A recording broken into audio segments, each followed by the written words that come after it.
ಸ್ನೇಹಿತರೆ, ಇಂದು ನಾನು ನಿಮಗೆ ಒಂದು ಯಂತ್ರ ತಗೊಂಡು ಬಂದಿದ್ದೀನಿ. ಯಂತ್ರದ ಸಹಾಯದಿಂದ ವಶೀಕರಣ ಮಾಡ್ಕೊಳ್ಳೋದು ಹೇಗೆ ತಿಳಿಸ್ಕೊಡ್ತೀನಿ.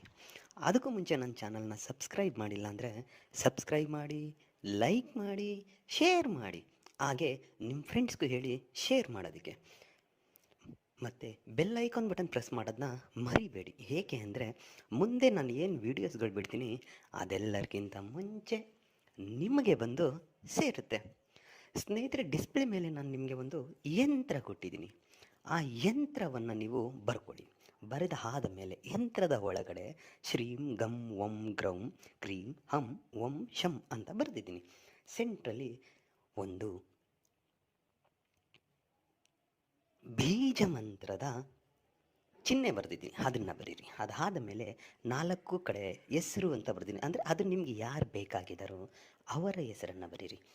ಬರೆದಾದ ಮೇಲೆ ಇದನ್ನೆಲ್ಲ ನೀವು ಗುರುವಾರದ ದಿನ ಮಾಡಬೇಕಾಗುತ್ತೆ. ಒಂದು ಬಿಳಿಯ ಹಾಳೆ ತಗೊಳ್ಳಿ, ಒಂದು ಪೆನ್ ತಗೊಂಡು ಮಾಡಿ. ಸಮಯ ಬಂದು ಗುರುವಾರ ಬೆಳಿಗ್ಗೆ ಸೂರ್ಯ ಉದಯ ಆದಾಗಿಂದ ಮತ್ತೆ ಸೂರ್ಯ ಮುಳುಗುವುದರೊಳಗೆ ಯಾವಾಗಾದರೂ ಮಾಡಬಹುದು. ದಿಕ್ಕು ಬಂದು ಉತ್ತರ ದಿಕ್ಕು. ಈ ಯಂತ್ರವನ್ನು ಬರೆಯುವಾಗ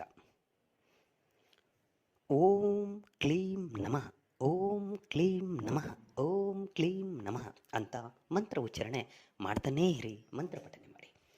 ಯಂತ್ರ ಬರೆದು ಎಲ್ಲ ಮುಗಿದ ಮೇಲೆ ಆ ಯಂತ್ರಕ್ಕೆ ಅರಿಶಿಣ, ಕುಂಕುಮ, ಅಷ್ಟಗಂಧ, ಕಸ್ತೂರಿ, ಗೋರಂಜನ ಸಿಕ್ಕಿದರೆ ಸ್ವಲ್ಪ ಸ್ವಲ್ಪ ಹಾಕಿ ಅಗರಬತ್ತಿ ಬೆಳಗಿ, ಅಂದರೆ ಗಂಧದ ಕಡ್ಡಿಯನ್ನು ಬೆಳಗಿ ಪೂಜೆ ಮಾಡಿ.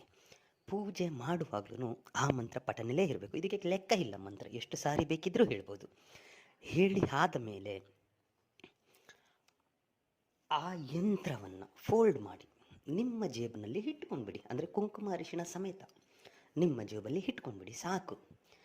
ಆಮೇಲೆ ನೋಡಿ ಸ್ನೇಹಿತರೆ, ಚಮತ್ಕಾರ ನಡೆಯುತ್ತೆ. ಒಂದು ನಿಮಗೆ ಗೊತ್ತಿದ್ದೋ ಗೊತ್ತಿಲ್ಲದೇನೋ ಅವರೇ ನಿಮ್ಮ ಕಾಂಟ್ಯಾಕ್ಟ್ ಬಂದುಬಿಡ್ತಾರೆ. ಅವರೇ ನಿಮ್ಮ ಹತ್ರ ಮಾತಾಡ್ತಾರೆ. ಅವರೇ ಬಿದ್ದು ನಿಮಗೆ ಮಾತಾಡೋಕ್ಕೆ ಶುರು ಮಾಡ್ತಾರೆ. ಅಂದರೆ ಅವರು ನಿಮಗೆ ವಶೀಭೂತರಾಗ್ತಾರೆ. ಮಾಡಿ, ಇದನ್ನು ಖಂಡಿತ ರಿಸಲ್ಟ್ ಬರುತ್ತೆ.